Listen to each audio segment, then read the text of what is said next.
7 de la mañana en punto. Vamos a iniciar de inmediato nuestra conversación con Jorge Millán, es nuestro invitado en De Primeras con las parlamentarias, candidato para el circuito 2 de Caracas por la Mesa de la Unidad Democrática. Bienvenido.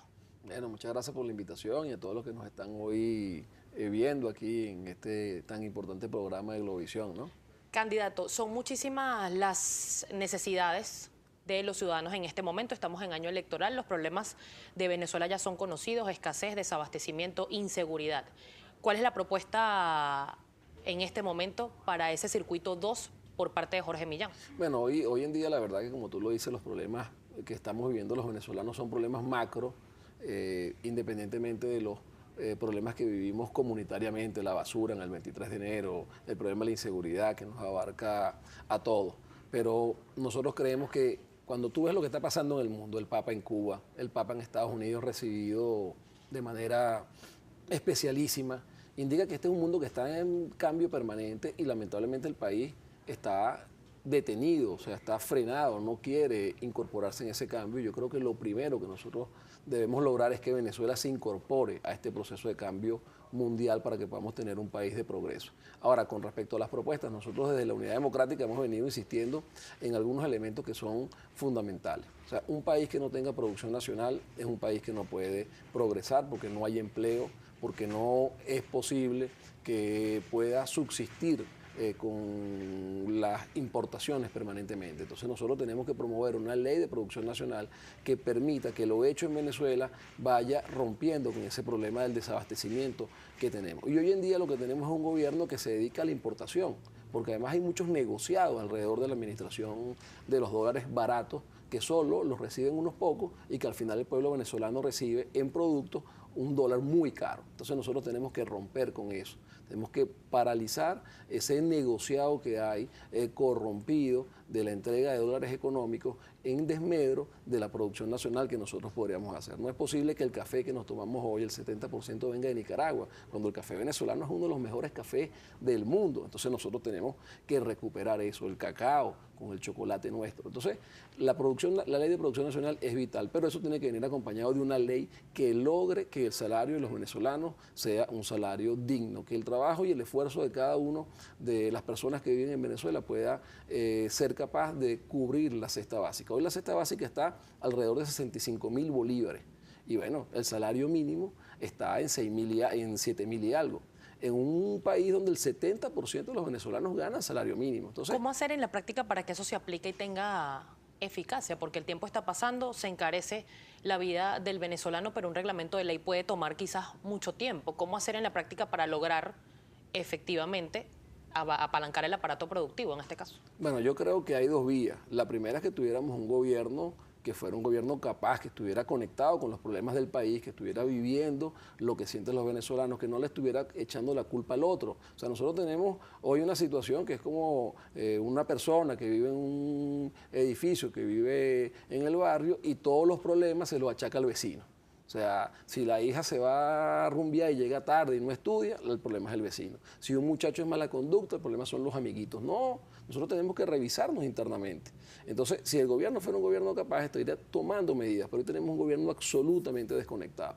Entonces, ¿qué ocurre? Este 6 de diciembre debe el país, debe Venezuela manifestar ese deseo de cambio. Y a partir de ahí se juntan dos cosas: el poder que tiene la Asamblea Nacional como órgano legislativo y el poder que tiene el pueblo venezolano para enrumbar el camino. Después que el pueblo se exprese, el gobierno tiene obligantemente que atender a esa mayoría que se va a instalar en la Asamblea Nacional para que el cambio se genere. ¿Cuál va a ser el primer paso si resulta la mayoría opositora en los curules de la Asamblea Nacional? Bueno, nosotros tenemos que exigir un cambio que permita que vuelvan a los anaqueles productos, que hayan políticas de seguridad. Tú hablabas del problema de la seguridad. Mira, 24.900 muertos hubo el año pasado.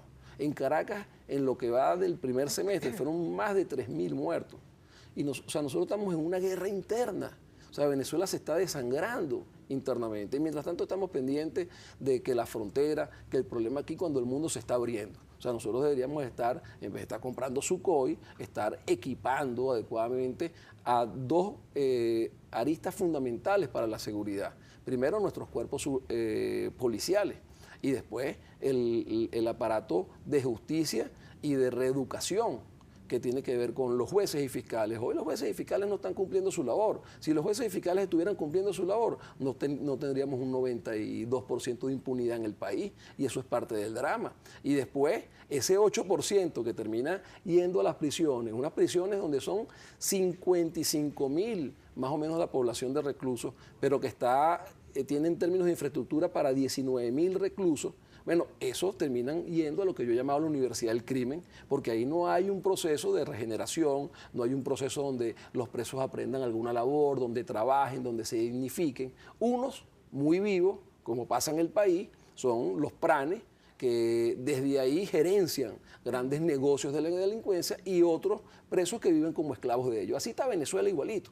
Un grupito muy pequeño aprovechándose y desangrando a Venezuela, y otro muy grande, que somos todos los venezolanos, en una crisis inimaginable después de que aquí se han manejado 2 billones de dólares, son 150 planes marcha. Señor Millán, usted es candidato por el Circuito 2 de Caracas. Esto abarca las parroquias 23 de enero, Catedral, San Juan y Altagracia. El 23 de enero siempre ha sido denunciado por sectores de la oposición de ser un microestado. Allí se manejan los mal llamados colectivos. Del gobierno nacional aseguran que son grupos organizados. Lo cierto es que durante estos años han circulado fotos de colectivos, de personas armadas. ¿Quién le va a poner el cascabel al gato en el 23 de enero? ¿Hay algún plan para lograr depurarlo de estas personas?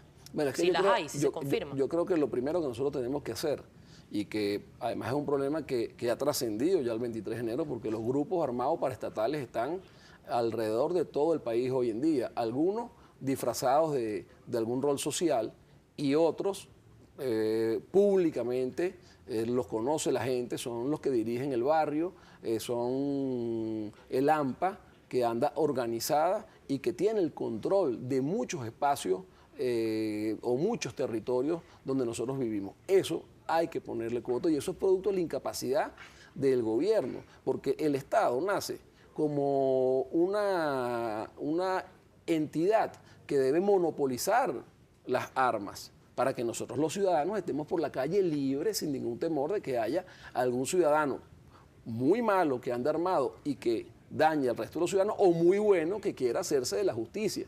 Porque es que de buenas intenciones está lleno el camino al infierno, como dicen.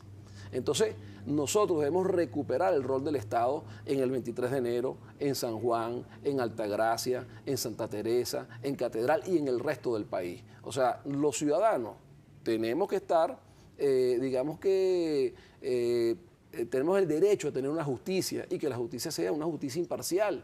Tenemos el derecho a ser resguardados, pero a ser resguardados por el Estado, no por cualquier grupo con muy buena voluntad o con muy mala voluntad, que es lo que termina ocurriendo siempre, que de las buenas voluntades terminamos en grupos armados que se toman la justicia de sus manos, que luego empiezan a asumir el control de los distintos negocios oscuros que se presentan en la sociedad. Bueno, entonces nosotros tenemos que estar libres de eso, y para eso debemos tener un Estado que atienda a eso. Candidato, hay muchísima expectativa con lo que es este proceso de censo de colombianos en nuestro país. Y esto se lo comento porque hay un comentario del señor @Lirio12630 al invitado. Cuentan con la capacidad de evitar que estos 116.000 colombianos por la paz les den cédula y los inscriban para votar. ¿Ustedes han manejado ese escenario? Bueno, yo creo que al gobierno le puede pasar ahí como esos momentos donde la gente agarra y luego vota. Eso pasó mucho en la Cuarta República, ha pasado en estos momentos. Yo no creo que los colombianos estén muy contentos con el trato que le han dado a sus hermanos en la frontera. Nosotros estamos en contra del bachaqueo. Ahora, lo que nosotros decimos es que el problema no es el bachaqueo es una causa. Aquí el Estado da dólares para comprar 4 pollos, y aquí lo que llega es una alita, y con la alita es que bachaquean.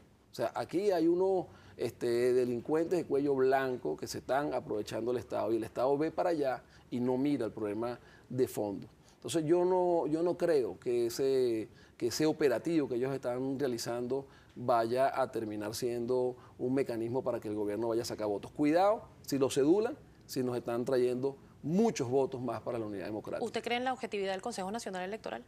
Bueno, nosotros hemos venido denunciando que el Consejo Nacional Electoral no es un órgano parcial, no es un órgano imparcial, perdón, y eso lo reiteramos Es lamentable, nosotros quisiéramos un órgano que fuera absolutamente parcial, como una justicia que fuera ciega. Eso no es lo que ocurre en Venezuela hoy en día, pero eso no implica que nosotros no sigamos en el esfuerzo de lograr instituciones que sean más allá de las organizaciones políticas y las visiones ideológicas. Nosotros decimos al que le da miedo votar que el no votar es regalarle el voto al que tú crees que te lo va a robar. Porque es como que tú salgas a la calle, estés en una esquina y te digan, mira, ese es el ladrón, y tú vayas y le entregues la cartera.